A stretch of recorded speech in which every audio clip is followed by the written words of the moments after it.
यह कहानी 1973 में अमेरिका के पेंसिल्वेनिया से शुरू होती है। जैक और जेनेट स्मॉल अपनी 2 बेटियों के साथ एक पुराने डुप्लेक्स घर में शिफ्ट हुए थे। उनका पिछला घर एक हरिकेन की बाढ़ से पूरी तरह तबाह हो गया था। अब वे एक नई जगह आए थे, नए सपनों और एक बेहतर जिंदगी की उम्मीद लेकर। शुरुआत में तो सब कुछ बिल्कुल सामान्य चल रहा था। कुछ ही महीनों में जैक का अपनी जॉब में प्रमोशन हुआ और उसने सोचा कि अब वह अपने इस घर को अच्छे पैसे लगाकर रेनोवेट करेगा। लेकिन जैसे ही घर के रिपेयर्स और रेनोवेशन का काम शुरू हुआ, घर में अजीबोगरीब चीजें होने लगीं।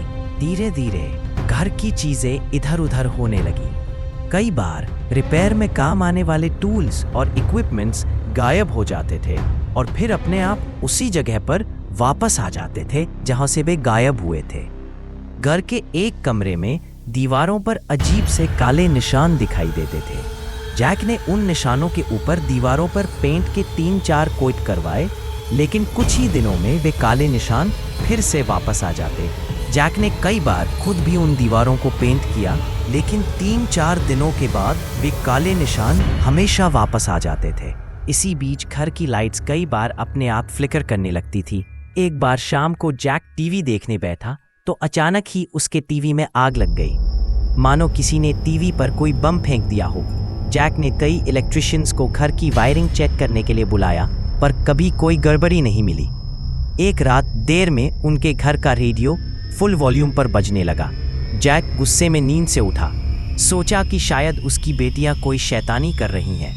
लेकिन जब वह ड्राइंग रूम में गया तो देखा कि वह रेडियो अपने आप बज रहा था, जबकि उसका तार प्लग इन था ही नहीं। यह घटना कई बार होने लगी। घर का टीवी और रेडियो अपने आप ही फुल वॉल्यूम में ऑन हो जाते, जबकि वे अनप्लग्ड होते थे। ड्रॉअर्स और कैबिनेट्स अपने आप खुल जाते थे।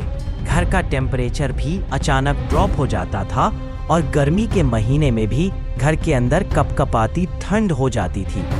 जब जैक और जेनेट के बेडरूम का बाथरूम रेनोवेट हुआ तो कुछ बेहद अजीब घटा। रेनोवेशन के अगले दिन ही जब जेनेट ने बाथरूम देखा तो पूरे बाथरूम में किसी के खरोचों के निशान थे, जैसे रात भर कोई जानवर उस बाथरूम में फंसा रहा हो। इस घटना के बाद जैक और जेनेट को घर से घबराहट होने लगी। एक बार जेनेट अपने कमरे में थी तो उसे लगा कि बगल वाले कमरे से उसकी सास उसे आवाज दे रही है। जब वह वहां पहुंची तो उसकी सास ने कहा कि उन्होंने उसे कोई आवाज दी ही नहीं। तब से परिवार के सभी सदस्यों को अक्सर ऐसा लगता था जैसे कोई उन्हें पुकार रहा है, पर उन्हें कभी कोई दिखता नहीं था। एक रात जैक और जेनेट को अपनी बेटी के रूम से अजीब चीखने की आवाजें आईं। वे भागते हुए वहां गए तो उनकी बेटी का चेहरा पसीने से तरबतर था। वह अपने कमरे के कोने में कुछ देखकर बहुत ज्यादा डरी हुई थी। वह बार बार कह रही थी कि उस कोने में कोई है जो बेहद डरावना है और हवा में उड़ रहा है, पर जैक और जेनेट को वहां कुछ नहीं दिख रहा था। जब उन्होंने रूम की लाइट्स ऑन की तो उनकी बेटी को भी वहां कुछ नहीं दिखा और वह थोड़ी शांत हुई। अगली शाम जब जेनेट किचन में काम कर रही थी, उसे अचानक एक ठंडी हवा का झोंका महसूस हुआ। फरवरी का महीना था। उसे लगा कि शायद किचन की खिड़की खुली छूट गई होगी। जब वह खिड़की बंद करने के लिए पलटी तो खिड़की पहले से ही बंद थी, लेकिन जब जेनेट वापस पलटी तो उसके रोंगटे खड़े हो गए। किचन के कोने में काली परछाई थी जो हवा में उड़ रही थी। एक ऐसी परछाई जिसका कोई चेहरा नहीं था, पर फिर भी ऐसा लग रहा था जैसे वह परछाई जेनेट को ही देख रही है। जेनेट को लग रहा था जैसे वह हेलुसिनेट कर रही है। उसके हाथ पैर डर के मारे सुन्न पड़ गए थे। वह काली परछाई पहले धीरे धीरे जेनेट के बिल्कुल करीब आई और फिर उसके करीब से गुजरकर घर की दीवार के आर पार चली गई। उसी दिन जेनेट की सास ने भी उसे बताया कि उन्होंने भी उस काली परछाई को देखा है। धीरे धीरे उस काली परछाई का घर में सब लोगों को दिखना एक आम बात हो गई थी। जैक और जेनेट का शक अब यकीन में बदल रहा था। उन्हें समझ आने लगा था कि उनके घर में कोई स्पिरिट है, लेकिन क्योंकि वह किसी को हानि नहीं पहुंचा रही थी, इसलिए उन्होंने उन चीजों के साथ रहना शुरू कर दिया। कुछ समय बाद जेनेट और जैक की जुड़वा बेटियां हुईं और तब से सब कुछ बदल गया। एक दिन जैक अपनी बेटियों के साथ लिविंग रूम में बैठा हुआ था जब अचानक लिविंग रूम की सीलिंग से उसे एक अजीब आवाज़ सुनाई दी, जैसे सीलिंग से कोई कुछ उखाड़ रहा हो।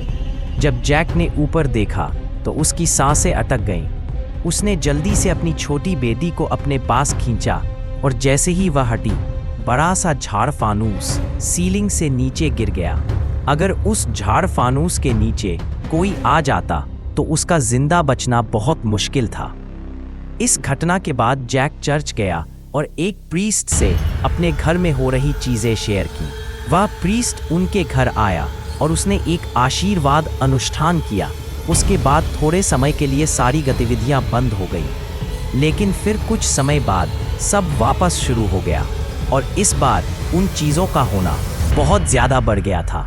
अब कभी किचन की कोई अप्लायंस आग पकड़ लेती तो कभी घर के बल्ब अपने आप फूट जाते। घर में रह रहे परिवार के सदस्यों को अक्सर चीज़ों से चोटें लगती रहती। हद तो तब हो गई जब एक बार प्रीस्ट के आशीर्वाद अनुष्ठान करने के तुरंत बाद स्मॉल परिवार का कुत्ता अजीब तरीके से छटपटाने लगा और जोर जोर से भौंकने लगा। फिर सबकी आंखों के सामने वह हवा में उड़ा और सीधा जाकर पिछली दीवार पर जा लगा। उनके कुत्ते को बहुत चोट आई, लेकिन जो उसके साथ उस दिन हुआ उसने पूरी स्मॉल परिवार को हिलाकर रख दिया। जैक और जेनेट अब समझ चुके थे कि घर में मौजूद वह स्पिरिट उनके परिवार की जान के पीछे पड़ी है। कई प्रीस्ट्स घर में आए और उन्होंने आशीर्वाद अनुष्ठान किए, लेकिन उसका कोई असर नहीं हो रहा था। जैक ने प्रीस्ट से घर का एग्जॉर्सिज्म करने को कहा, लेकिन जैक के पास इन सब बातों का कोई प्रूफ नहीं था, इसलिए उसे चर्च से एग्जॉर्सिज्म की अनुमति नहीं मिली। उस घर में उसका बहुत सारा पैसा पहले से ही लग चुका था और जैक को उस घर के लिए कोई खरीदार भी नहीं मिल रहा था, इसलिए जैक और जेनेट वह घर चाहकर भी छोड़ नहीं पा रहे थे। सालों बीत चुके थे, लेकिन उनकी इन समस्याओं का कोई समाधान उन्हें मिल नहीं रहा था और तब किसी ने उन्हें एड और लॉरेन वारेन के बारे में बताया। 1974 में जब स्मॉल परिवार की हालत और बिगड़ गई, तब उन्हें एड और लॉरेन वारेन के बारे में पता चला। एड और लॉरेन उस समय के सबसे मशहूर पैरानॉर्मल इन्वेस्टिगेटर्स थे। जब उन्होंने स्मॉल परिवार की कहानी सुनी तो उन्होंने तुरंत घर आकर इन्वेस्टिगेशन करने का फैसला किया। जब एड और लॉरेन पहली बार उस घर में गए तो लॉरेन को तुरंत एक बुरी एनर्जी महसूस हुई। लॉरेन क्लेयरवॉयंट थी और उसे पैरानॉर्मल एक्टिविटीज का एहसास हो जाता था। उसने बताया कि इस घर में न सिर्फ एक बल्कि कई स्पिरिट्स मौजूद हैं और उनमें से कुछ बेहद खतरनाक है। एड और लॉरेन ने घर में कई दिन बिताए। उन्होंने रिकॉर्डिंग इक्विपमेंट, कैमरास और अन्य पैरानॉर्मल डिटेक्शन डिवाइसेस लगाए। पहली रात ही उन्हें अजीब आवाज़ें सुनाई दी। तापमान अचानक गिर गया और उन्हें भी वही काली परछाई दिखाई दी जिसे स्मॉल परिवार देखता था। दूसरी रात को कुछ और भयानक हुआ। एड अपने इक्विपमेंट को चेक कर रहा था जब अचानक उसके ऊपर हैवी ऑब्जेक्ट्स फेंके जाने लगे। कमरे की सभी चीजें हवा में उड़ने लगी। लॉरेन ने महसूस किया कि यहाँ का मुख्य स्पिरिट बेहद एग्रेसिव है और इसका इंटेंशन सिर्फ हार्म करना है। अपनी इन्वेस्टिगेशन के दौरान एड और लॉरेन को पता चला कि इस घर में पहले भी कई फैमिलीज रह चुकी थी और सभी को यहाँ से भागना पड़ा था। उन्होंने पड़ोसियों से बात की और पता चला कि 1920 में इस घर में एक बुजुर्ग आदमी रहता था जो ब्लैक मैजिक करता था। उसकी मौत के बाद उसकी आत्मा इस घर में फंस गई थी। लेकिन सिर्फ यह स्पिरिट ही नहीं था। समय के साथ इस घर में और भी नेगेटिव एंटिटीज आ गई थी। यह घर एक पोर्टल बन गया था जहां से डार्क स्पिरिट्स आ जा सकती थी। इन्वेस्टिगेशन के चौथे दिन कुछ ऐसा हुआ जिसने एड और लॉरेन जैसे एक्सपीरियंस्ड इन्वेस्टिगेटर्स को भी हिला दिया। रात के करीब 3 बजे घर में अचानक तेज आवाजें आने लगी। दीवारों पर खून के निशान दिखाई देने लगे। सबसे डरावनी बात यह हुई कि स्पिरिट्स ने घर के सभी लोगों पर फिजिकली अटैक करना शुरू कर दिया। जैक को इनविजिबल हैंड्स ने पकड़ा और उसे स्टेयर्स से नीचे धकेल दिया। जेनेट के बालों को कोई खींचने लगा। बच्चे टेरिफाइड होकर चीखने लगे। एड ने अपने क्रॉस को निकाला और लैटिन में प्रेयर्स पढ़नी शुरू की, लेकिन स्पिरिट्स और भी अग्रेसिव हो गए। उन्होंने एड के हाथ से क्रॉस छीनकर दूर फेंक दिया। इस घटना के बाद एड और लॉरेन समझ गए कि यह केस बेहद सीरियस है। उन्होंने तुरंत कैथोलिक चर्च से कांटेक्ट किया और एक एक्सपीरियंस्ड एक्सॉर्सिस्ट फादर गॉर्डन को बुलाया। चर्च अथॉरिटीज को कन्विंस करना पड़ा क्योंकि एक्सॉर्सिज्म की परमिशन आसानी से नहीं मिलती। फादर गॉर्डन 1 वीक की तैयारी के साथ आया। उसने होली वाटर, ब्लेसेड सॉल्ट, क्रूसिफिक्सेस और बाइबल साथ लाया। एक्सॉर्सिज्म से पहले पूरे घर को ब्लेस किया गया और प्रोटेक्टिव प्रेयर्स की गईं। एक्सॉर्सिज्म की रात स्मॉल परिवार को घर से बाहर भेज दिया गया। सिर्फ एड, लोरेन, फादर गॉर्डन और 2 असिस्टेंट प्रीस्ट्स घर में रुके। जैसे ही एक्सॉर्सिज्म शुरू हुई, घर में तूफान सा माहौल हो गया। सभी विंडोज अपने आप खुल गए, तेज हवाएं चलने लगी। फादर गॉर्डन लैटिन में प्रेयर्स पढ़ रहा था जब अचानक उसके ऊपर हेवी फर्नीचर फेंका गया।